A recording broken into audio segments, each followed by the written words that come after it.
Hello students, स्वागत है आपका आपके अपने यूट्यूब चैनल एग्ज़ाम तैयारी बाय नीरज बेती।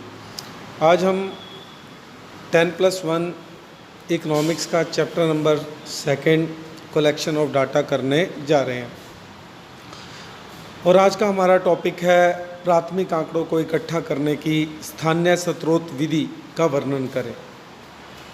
Let's start. इस विधि के अंतर्गत रिसर्चर विभिन्न स्थानों पर स्थानीय व्यक्ति या विशेष संवाददाता नियुक्त कर देता है।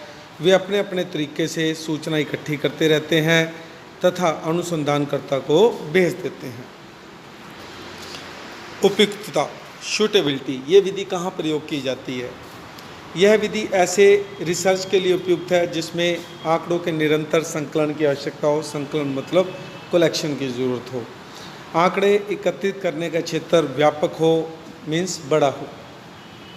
आंकड़ों का प्रयोग पत्र पत्रिकाएं, रेडियो, टेलीविज़न आदि द्वारा किया जाना हो तथा सूचनाओं की अत्यधिक शुद्धता की आवश्यकता ना हो।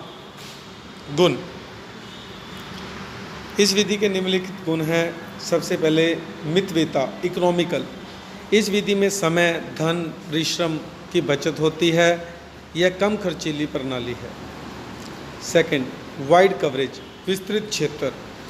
इस विधि का क्षेत्र विस्तृत बड़ा होता है क्योंकि दूर दूर के स्थानों से लगातार सूचनाएं प्राप्त की जा सकती हैं। कंटिन्यूटी, निरंतरता। इस विधि द्वारा सूचनाएं निरंतर प्राप्त होती रहती हैं। फोर्थ, विशेष परिस्थितियों में उपयोगी, सूटेबल फॉर स्पेशल पर्पस। यह विधि विशेष परिस्थितियों में उपयोगी है। इसके द्वारा कृषि उत्पादकता, कीमतों के सूचकांक आदि का अनुमान अधिक उचित ढंग से लगाया जा सकता है। डीमेरिट्स, अवगुण। इस विधि में बहुत से अवगुण भी हैं जिनका वर्णन इस प्रकार है। फर्स्ट, मौलिकता में कमी, loss of originality.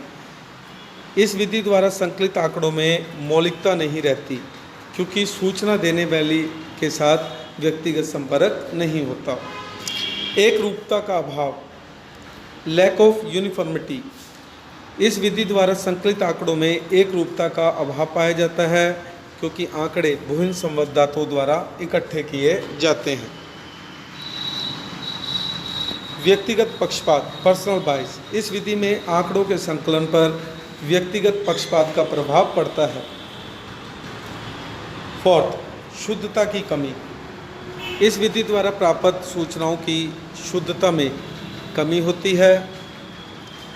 Fifth and last, delay in collection, संकलन में देरी। इस विधि द्वारा सूचनाओं की प्राप्ति में देरी होती है। उम्मीद करता हूँ सभी को वीडियो समझ आई होगी। अगर आपको वीडियो समझ आई है तो प्लीज़ लाइक और शेयर ज़रूर करें।